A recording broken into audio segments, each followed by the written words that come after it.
नमस्कार मित्रों, स्वागत करता हूं आपका हमारे जेवी एंड सीआईवी मेड सिंपल के इस चैनल में। दोस्तों, आज के इस वीडियो लेक्चर के माध्यम से हम लोग अपने एवीएफएम की जो हमारा लास्ट एमसीक्यूज़ है, लास्ट यूनिट है, उसे हम लोग डिस्कस करेंगे। सो फ्रेंड्स, ये हमारा एक सीरीज़ था, एमसीक्यूज़ का सीरीज़ था। डेली हम लोग एमसीक्यूज़ को डिस्कस कर रहे हैं। तो आज हम लोग अपने यूनिट नंबर 25 को डिस्कस करेंगे एवीएफएम का, जो कि बेस्ड है special purpose acquisition company. So friends, आपके लिए एक इंपॉर्टेंट जानकारी आपको मैं बता दूं, यदि आप डेली क्विज नहीं दे रहे दोस्तों, तो फ्रेंड्स आपको मैं बता दूं कि हमारे चैनल पे, हमारे ऐप पे फ्री डेली क्विज कंडक्ट किया जा रहा है, जो कि कम्प्लीटली फ्री ऑफ कॉस्ट है। डेली आप अटेम्प्ट कर सकते हैं। और ये मैं आपको पेज बता देता हूँ कि हाँ, आज कल का जो मॉक टेस्ट होगा, कल का जो क्विज होगा, वो किस पेज से क्वेश्चंस रहेंगे। तो ज़रूर आप इस पार्टिकुलर मॉक टेस्ट क्विजेस का हेल्प लें। इसके लिए आपको हमारा ऐप को इंस्टॉल करना पड़ेगा। ऐप का लिंक आपको डिस्क्रिप्शन सेक्शन में मिल जाएगा। ऐप को इंस्टॉल कर ले और ये जो हमारा डेली फ्री क्विजेज है, इसका लाभ उठाएं। फ्रेंड्स, आज आपके लिए एक स्पेशल ऑफर है हमारे ऐप पे। 40% का डिस्काउंट है हमारे सभी के सभी कोर्सेज में। तो friends, this is weekend offer and you have to use this particular coupon code LEARN40 at the checkout in order to get this particular offer. So friends, if you are interested in any types of course, whether it is a comprehensive plan, mock test plan, PDF plan, then you can avail this particular offer, which is valid for today only. So this is the link of app. The same link has been provided in the description section also. So now let's continue our discussion for the today's session. So friends, the first question on the screen, there is what is a special purpose acquisition company. So in short it is called SPAC. आपको पता होगा दोस्तों, short में से हम लोग SPAC कहते हैं। तो आपसे पूछा जा रहा है कि SPAC का क्या होता है। ऑप्शंस को देखते हैं। अ company that carried out commercial operation for purpose of raising capital, a company that acquires or merge with existing company for capital generation, a company that is regulated and raise capital through IPO, a company that invest in emerging industries based on changing market fundamental.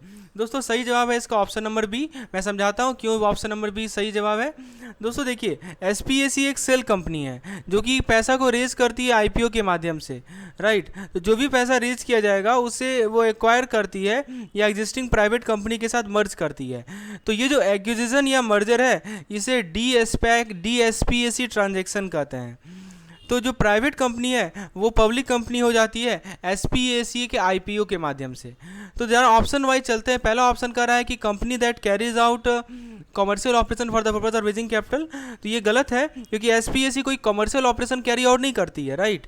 ये एक cell company है। कैसी company है दोस्तों? This is a shell company that do not have any asset और liability. ना ही इसकी कोई एसेट है और ना ही इसकी कोई लाइबिलिटीज है।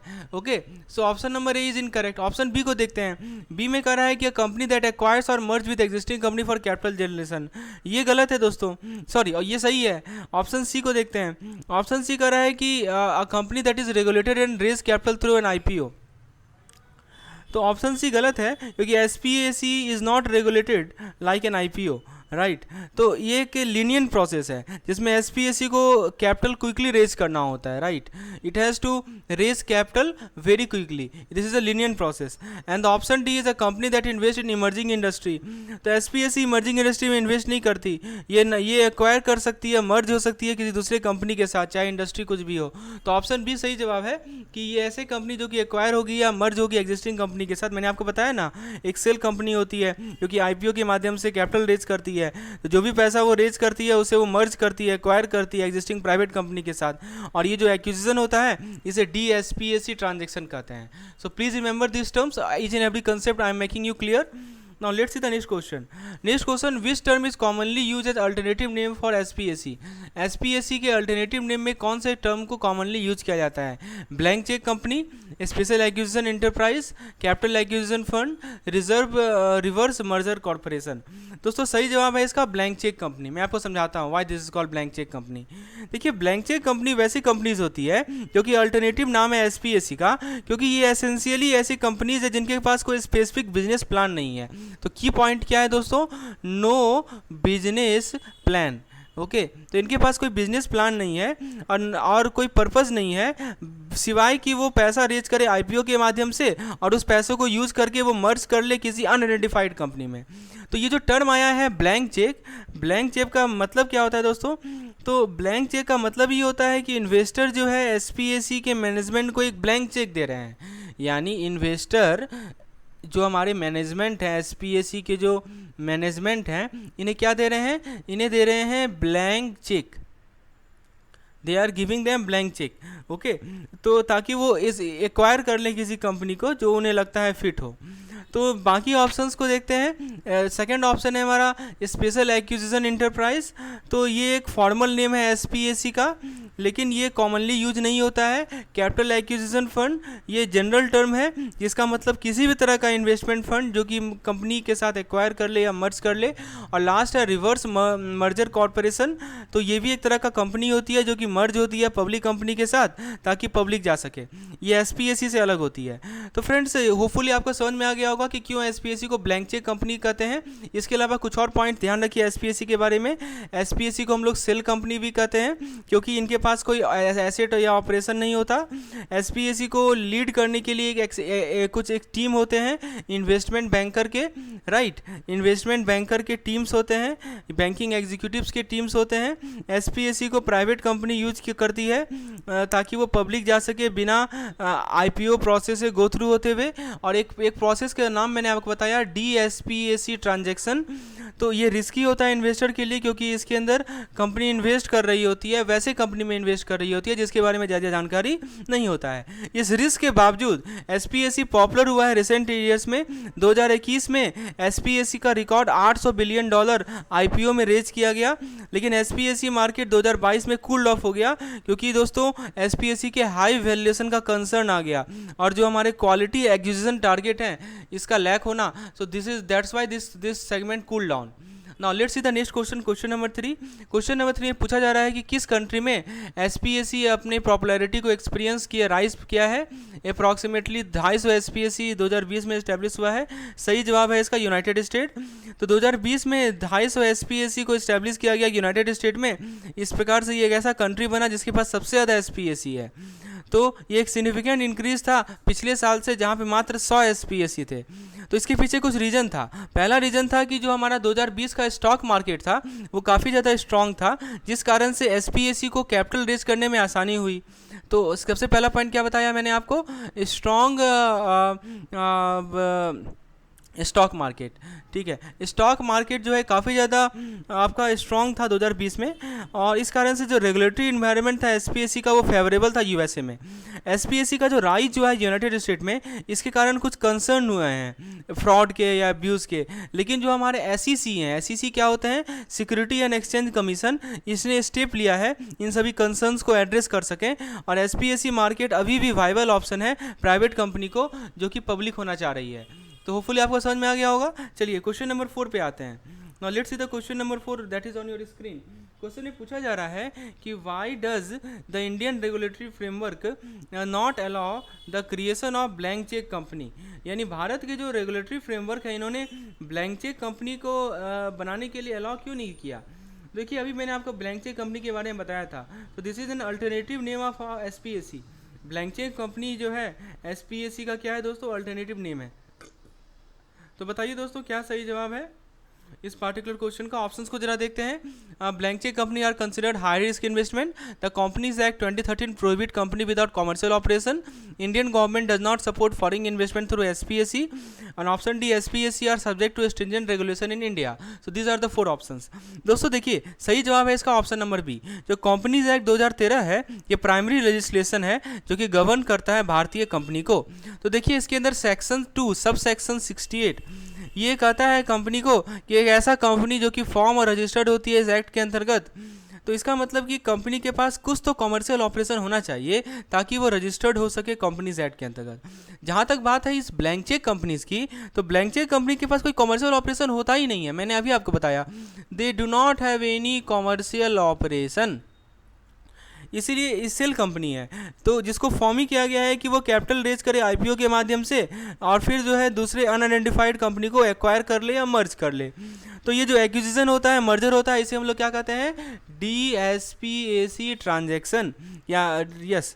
तो इंडियन रेगुलेटरी अथॉरिटी कंसर्न है कि ब्लैंक चेक कंपनी को फ्रॉडुलेंट और मिसलीडिंग पर्पस के लिए यूज किया जा सकता है, इसीलिए ये प्रोहिबिट करती है कि ब्लैंक चेक कंपनी को क्रिएट ना किया जाए। पहला ऑप्शन है कि blank cheque company are considered high risk investment. ये गलत है, क्योंकि ऑब्वियसली बात है कि हाई रिस्क इन्वेस्टमेंट है, लेकिन जो रिस्कीनेस है ब्लैंक चेक कंपनी का वो मैनेजमेंट टीम के क्वालिटी पे निर्भर करता है और टारगेट कंपनी पे निर्भर करता है। ऑप्शन बी तो सही है ही, मैंने आपको बताया। ऑप्शन सी में कह रहा है कि भारतीय सरकार, ये गलत है, सरकार के पास कोई स्पेसिफिक पॉलिसी नहीं है जो फॉरेन इन्वेस्टमेंट एसपीएसी के थ्रू हो रहा है, तो ये गलत है। और डी कह रहा है कि SPAC are subject to stringent regulation in India, तो ये भी गलत है, क्योंकि एसपीएसी को कोई स्ट्रिंजेंट रेगुलेशन की रिक्वायरमेंट ही नहीं है, राइट। तो आपको मैं कुछ और जानकारी दे दूं इस एसपीएसी के बारे में। 2022 में सेबी ने एक कमेटी का गठन किया ताकि ये फिजिबिलिटी को एग्जामिन कर सके कि एसपीएसी लाइक स्ट्रक्चर को भारत में लाया जाए तो कि ये फिजिबल है या नहीं है। एक कमेटी का गठन किया गया सेबी के द्वारा। उसके बाद दोस्तों इस कमेटी अपना रिपोर्ट 2023 के अर्ली ईयर में सबमिट करने वाले हैं। यदि कमेटी रिकमेंड करती है कि हम एसपीएसी को अलाउ करेंगे भारत में, तो सेबी को नया रेगुलेशन को इशू करना पड़ेगा that will govern its operation. लेकिन अभी तक ये क्लियर नहीं है कि एसपीएसी को भारत में अलाउ किया जाए या ना किया जाए, लेकिन सरकार ओपन है इस आइडिया से और इस मैटर को केयरफुली कंसिडर कर रही है। तो फ्रेंड्स, मैं आपको एक एक जानकारी प्रोवाइड कर रहा हूँ which are essential for your examination point of view. So if you want such type of videos, then what you need to do, you just need to WhatsApp me on this particular number. Then we have such type of conceptual videos in which each and every concept is explained in the lucid manner, in easiest manner possible. Okay, now let's see the next question. That question number 5 हमारे screen पर है। आपसे पूछा जा रहा है कि what is one reason for recent popularity of SPAC, यानी एसपीएसी रिसेंटली पॉपुलर हुआ है, इसके पीछे क्या एक मेन रीजन है। आइए ऑप्शंस को देखते हैं। पहला ऑप्शन है कि they provide downside protection through redemption decision, यानी ये डाउनसाइड प्रोटेक्शन प्रोवाइड करती है रिडेम्पशन डिसीजन के माध्यम से। ऑप्शन बी कह रहा है they are more resilient to market disruption cause by कोविड-19। Option C is they have a long deadline.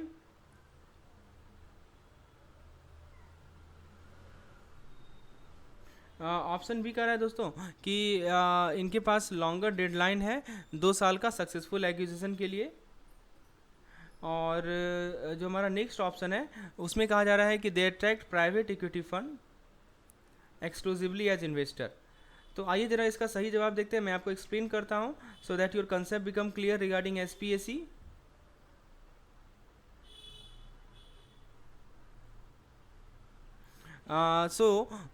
This question is regarding what is one of the reason for the recent popularity of especially purpose acquisition company, right? So recently ये popular हुए हैं, इनके पीछे क्या reason है। तो option B correct answer है कि ये ज़्यादा रेजिलेंट होते हैं मार्केट डिसरप्शन से। देखिए एसपीएसी पॉपुलर हुए हैं रिसेंट ईयर में, खासकर कोविड-19 पैंडेमिक में। ऐसा इसलिए क्योंकि एसपीएसी बहुत सारे एडवांटेज को ऑफर करते हैं ओवर ट्रेडिशनल आईपीओ। तो सबसे पहला एडवांटेज है कि फास्टेस्ट तरीका है पब्लिक होने का, fastest way to go public. Okay, so क्योंकि एसपीएसी अपने आईपीओ को कुछ ही महीने में कंप्लीट कर लेते हैं as compare to traditional IPO process जिसमें सालों लग जाता है। दूसरा पॉइंट है कि एक चीपर तरीका है, this is the fastest way and cheaper also, this is the cheaper way also, right, क्योंकि इन्हें कोई सेम फी या एक्सपेंस नहीं पे करना पड़ता है एज ट्रेडिशनल आईपीओ। तीसरा कारण है दोस्तों कि ये ज़्यादा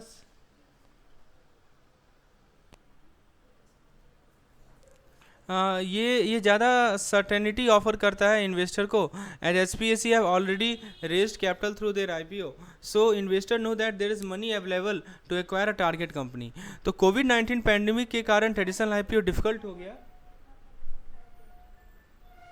और इन्वेस्टर्स जो है कॉशियस हो गए about investing in risky asset. SPAC को मेजर अट्रैक्टिव ऑप्शन के रूप में देखा जा रहा है जो भी कंपनी पब्लिक होना चाह रही है पैंडेमिक से पहले, राइट।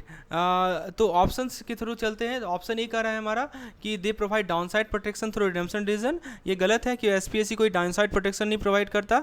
इन्वेस्टर पैसा लूज कर लेंगे यदि टारगेट कंपनी जिसके साथ एसपीएसी मर्ज हो रही है वो यदि खराब परफॉर्म करेगी तो यहाँ कोई प्रोटेक्शन की परफॉर्मेंस की प्रोवाइडर की कोई ऐसी कोई प्रावधान नहीं है। ऑप्शन बी तो सही है, मैंने आपको बताया। Option C they have a longer deadline, तो ये भी गलत है क्योंकि एसपीएससी के पास कोई लॉन्गर डेडलाइन नहीं होता है। 2 साल का सक्सेसफुल एक्विजिशन का जो डेडलाइन है वो होता है 24 मंथ का, लेकिन इसको एक्सटेंड किया जा सकता है एसपीएससी के बोर्ड ऑफ डायरेक्टर के द्वारा। और ऑप्शन डी कह रहा है ये भी गलत है क्योंकि एसपीएससी किसी प्राइवेट इक्विटी फंड को इन्वेस्टर के रूप में अट्रैक्ट नहीं करती। एसपीएससी को इन्वेस्ट किया जा सकता है किसी के द्वारा, चाहे रिटेल इन्वेस्टर हो, इंस्टीट्यूशनल इन्वेस्टर हो या प्राइवेट इक्विटी फंड हो। ऐसा कोई प्राइवेट इक्विटी फंड ही होगा ऐसा कोई ज़रूरी नहीं है। तो होपफुली आपको ये कंसेप्ट क्लियर हो गया होगा। Option number B correct answer है। Friends, this is CIB comprehensive course, comprehensive plan है आपके लिए। पीडीएफ है, वीडियोस है, मॉक टेस्ट है, डेली क्विजेज है, and also we provide capsule PDF for your fast revision. So each and every content is provided included in this particular course. So if you are interested in this particular course, you need to install our app JIV and CIV Made Simple. The link is provided in the description section. आप उसे install कर लें और इस particular course को आप avail कर सकते हैं, सारे कंटेंट को आप अवेल कर सकते हैं। चलिए आगे बढ़ते हैं। नेक्स्ट क्वेश्चन आपके स्क्रीन पर है। पूछा जा रहा है कि जो भी पैसा एसपीएससी कलेक्ट करती है उस पैसे का क्या होता है। ठीक है, what happens to the money collected by the SPSC.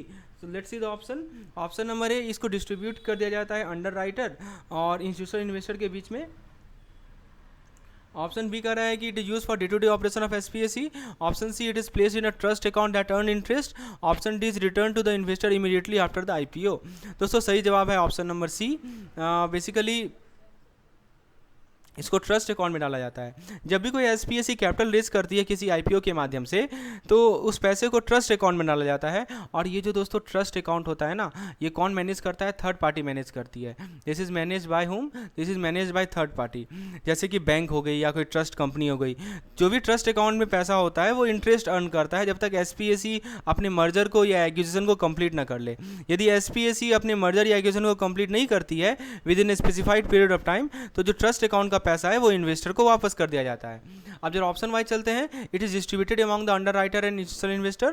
तो दोस्तों अंडर राइटर और इंस्टीट्यूशनल इन्वेस्टर कॉम्पेंसेट किए जाते हैं फीस के माध्यम से, जो कि वो चार्ज करते हैं जब ड्यूरिंग द एसपीएससी आईपीओस, तो इनको फी मिलता है। तो इसका जो ट्रस्ट का पैसा है वो उन्हें डिस्ट्रीब्यूट नहीं किया जाता। ऑप्शन भी गलत है, day to day operation of SPSC में यूज किया जाता है, ये गलत है। एसपीएससी के पास कोई डे टू डे ऑपरेशन होता ही नहीं है जब तक वो मर्जर या एक्विजिशन को कंप्लीट ना कर ले। ऑप्शन सी सही है। ऑप्शन डी का right is return to the investor immediately after the IPO. ये भी गलत है कि जो पैसा ट्रस्ट अकाउंट में होता है वो इन्वेस्टर को आईपीओ की इमीडिएटली बाद नहीं रिटर्न किया जाता। जो मनी है वो तभी रिटर्न किया जाएगा यदि एसपीएससी मर्जर या एक्विजिशन को कंप्लीट नहीं करती within a specified period of time. तो option number C is the correct answer to this particular question. आइए नेक्स्ट क्वेश्चन को देखते हैं। नेक्स्ट क्वेश्चन में आपसे पूछा जा रहा है कि what can the fund from trust account of SPSC be used for. अभी देखिए सही सवाल है कि जो ट्रस्ट अकाउंट में जो पैसा होता है एसपीएससी का, उस फंड को कहाँ यूज किया जाता है, कैसे यूज किया जाता है, दिस इज द क्वेश्चन। तो let's see the option that we have. So the first option is investing in other SPSC, यानी कि दूसरे एसपीएससी में इन्वेस्ट करना। ऑप्शन बी है कि day to day operation of SPSC को फंड करना। तीसरा ऑप्शन है कि कंपनीज को एक्वायर करना। और चौथा ऑप्शन है कि इन्वेस्टर को डिविडेंड डिस्ट्रीब्यूट करना। दोस्तों देखिए मैं समझाता हूँ आपको। जो भी फंड है ट्रस्ट अकाउंट का एसपीएससी का, उसे केवल एक पर्पज़ के लिए यूज किया जाता है कि हम दूसरे कंपनी के साथ एक्वायर करें या मर्ज करें। तो ये ऑप्शन नंबर सी सही जवाब है। ठीक है, एसपीएससी फंड को किसी अदर पर्पज़ के लिए यूज नहीं कर सकती, जैसे कि वो दूसरे एसपीएससी में इन्वेस्ट करे, डे टू डे ऑपरेशन में फंड करे। ऐसा इसलिए क्योंकि एसपीएससी कैसी कंपनी है दोस्तों? सेल कंपनी है, राइट। तो सेल कंपनी है जिसके पास कोई ऑपरेशन ना हो, कोई ऑपरेशन भी नहीं होता है, ना कोई एसेट होता है खुद का। तो ये एक व्हीकल है ताकि वो कैपिटल को रेज कर सकेगी, ताकि वो दूसरे कंपनी को एक्वायर करे या मर्ज करे। जैसे एसपीएससी अपने मर्जर या एक्विजिशन को कंप्लीट करती है तो टारगेट कंपनी जो है पब्लिक कंपनी हो जाती है और एसपीएससी एग्जिस्ट ही नहीं करती। तो जो फंड का यूज है ट्रस्ट अकाउंट का, वो स्ट्रिक्टली रेगुलेट किया जाता है किसके द्वारा? एसईसी के द्वारा। एसईसी कौन है? Security and exchange commission. तो एसपीएससी इन्वेस्टर को डिटेल इन्फॉर्मेशन प्रोवाइड करेंगे कि कैसे उस फंड को यूज किया जाएगा एसपीएससी के प्रॉस्पेक्टस में। तो I think the concept is clear now. Now let's see the next question that we have. Which is one of possible use of the interest accrued from the trust account of SPSC? SPSC के जो trust account से interest को accrue किया गया उसका possible use क्या है? पहला ऑप्शन कह रहा है कि एसपीएससी को वर्किंग कैपिटल प्रोवाइड करना। बी कह रहा है कि इन्वेस्टर को डिविडेंड डिस्ट्रीब्यूट करना, गवर्नमेंट बॉन्ड में इन्वेस्ट करना, और लास्ट है कि चैरिटेबल ऑर्गेनाइजेशन को फंड करना। बताइए सही जवाब क्या है? तो ऑब्वियसली वर्किंग कैपिटल प्रोवाइड करना एसपीएससी को। Option number A is the correct answer. देखिए एसपीएसी जब एक्विजिशन कंप्लीट कर लेती है तो क्या होता है, एसपीएसी को डिसॉल्व कर लिया जाता है और जो रिमेनिंग फंड है वो इन्वेस्टर को रिटर्न कर लिया जाता है। एसपीएसी एक प्राइवेट कंपनी हो जाती है जिसमें कोई स्टॉक एक्सचेंज लिस्टिंग नहीं होता है। एसपीएसी जो है लिस्ट होती है स्टॉक एक्सचेंज पे, और एसपीएसी मर्ज होती है दूसरी एसपीएसी के साथ ताकि वो लार्जर एंटिटी को बना सके। बताइए क्या होगा। तो दोस्तों सही जवाब है इसका कि SPAC applies to be listed on stock exchange. Option C is the correct answer. इनमें से कौन सा इंडस्ट्रीज में मैक्सिमम एसपीएसी जोड़ लगाती है, traditional manufacturing and industry sector, और biotech area, natural resource and energy. तो सही जवाब है दोस्तों कंज्यूमर टेक्नोलॉजी और biotech area. Option C is the correct answer. So friends these are the courses which are available: CIB comprehensive plan, CIB PDF plan, CIB mock test plan. Also we have CIB capsule courses. So if you need any of this PDF, feel free to WhatsApp me on this particular number which is shown on the screen, and also you can install our app to avail all this type of courses. Next question है, क्या primary advantage है public जाने का SPAC merger के माध्यम से as compare to IPO. Options है कि लाइक्लीहुड ज़्यादा होता है सक्सेसफुल ट्रांजेक्शन का, ग्रेटर कंट्रोल होता है लिस्टिंग प्राइस पे, एग्जीक्यूशन टाइम फास्टर होता है, और एडिशनल डेप्ट फाइनेंसिंग का एक्सेस होना आसान होता है। तो सही जवाब है दोस्तों इसका option number C, execution time faster होना। ये प्राइमरी एडवांटेज है पब्लिक होना थ्रू एसपीएसी मर्जर। दोस्तों कैसे प्राइस डिटरमाइन किया जाता है एसपीएसी मर्जर में एज कम्पेयर टू आईपीओ। तो पहला ऑप्शन है कि मार्केट डिटरमाइन करती है प्राइस को लिस्टिंग के समय। ऑप्शन बी कर रहा है कि प्राइस को नेगोशिएट किया जाता है एसपीएसी के साथ, the price is negotiated with SPAC before the transaction is finalised. Option C कर रहा है कि the price is fixed by regulatory authority, और ऑप्शन डी है the price is determine based on the company financial performance. बताइए कैसे price को determine करते हैं एसपीएसी मर्जर में as compare to IPO. So friends देखिए सही जवाब है इसका ऑप्शन नंबर बी, प्राइस को नेगोशिएट किया जाता है एसपीएसी से बिफोर ट्रांजैक्शन इज फाइनलाइज। देखिए एसपीएसी के मर्जर में जो टारगेट कंपनी का जो शेयर है उसे नेगोशिएट किया जाता है एसपीएसी के साथ, इससे पहले कि ट्रांजैक्शन को फाइनलाइज किया जाए। इस प्राइस के अंदर मल्टीपल ऑफ टारगेट कंपनीज होते हैं, मल्टीपल टारगेट कंपनीज की अर्निंग होती है before interest, tax, depreciation, EBI, TDA. तो एसपीएसी के जो बोर्ड ऑफ डायरेक्टर होते हैं उसके साथ फाइनेंशियल एडवाइजर मिलकर ये डिटरमाइन करते हैं कि टारगेट कंपनी का वैल्यूएशन क्या होगा। आईपीओ के अंदर क्या होता है कि कंपनी का जो शेयर है उसका प्राइस मार्केट के द्वारा डिसाइड किया जाता है, और ये प्राइस अंडर राइटर सेट करते हैं। अंडर राइटर कौन होते हैं? अंडर राइटर एक फाइनेंशियल इंस्टीट्यूशन होते हैं, ठीक है, जो कि हेल्प करते हैं कंपनी को पब्लिक जाने में। तो अंडर राइटर जो है प्राइस को सेट करते हैं उस लेवल पे जो कि उन्हें लगता है कि इन्वेस्टर के लिए अट्रैक्टिव होगा। लेकिन जो एसपीएसी मर्जर का प्राइस है वो हायर होता है आईपीओ के प्राइस से, क्योंकि एसपीएसी को लेस रिस्क की इन्वेस्टमेंट माना जाता है। इसीलिए एसपीएसी के पास ऑलरेडी कैपिटल होता है दोस्तों, आईपीओ के माध्यम से रेज किया हुआ। इसीलिए इन्वेस्टर को पता होता है कि मनी अवेलेबल है टारगेट कंपनी को एक्वायर करने के लिए। So that's why the correct answer to this particular question is option number B, the price is negotiated with the SPSC before transaction is finalized. Now let's see the next question. What is pipe funding in context of SPSC merger? SPSC merger के context में pipe funding क्या होता है? तो option है कि funding provided by retail investor during the IPO, funding raised by SPSC is sponsored to finance the transaction and support growth, funding obtained through government grant and subsidies, funding generated from sales of company asset. तो बताइए दोस्तों what is this pipe funding. So the correct answer is option number B, that is funding raised by SPAC sponsor to finance the transaction and support growth. दोस्तों backstop डेप्ट का जो availability है और equity कैसे इंपैक्ट करता है SPAC के मर्जर को। तो ऑप्शन ए कर रहा है कि ये गारंटी करता है सक्सेसफुल ट्रांजैक्शन, चाहे इन्वेस्टर का डिसीजन कुछ भी हो। इसमें एडिशनल कैपिटल प्रोवाइड करता है एसपीएसी के स्पॉन्सर के लिए। ये सिक्योर करता है रिटेल इन्वेस्टर से फंडिंग को ड्यूरिंग द आईपीओ, और it reduces the need for debt financing in the SPAC merger. बताइए how does the backstop availability of backstop debt. So correct answer is option A, it guarantees the successful transaction regardless of investor decision. So friend this is our app JV and CIB Made Simple. You can install this particular app from Google Play Store. After installation you just open it and you have to enter your mobile number to get an OTP. After entering OTP you will get this type of interface. You just click on 3 dots which is shown here. On the 3 dot you will click on free material section, और free material section में दोस्तों आपको हमारे daily quizzes आपको मिलेंगे which you can take help of. So please install our app JIB and CIB Made Simple from Google Play Store. If you have any query related to CIB then please WhatsApp me on this particular number. You feel free to contact me on this number. Also you can subscribe our channel so as to receive such type of videos on regular basis which we are daily providing. Do like and share this particular videos, and thanks for watching.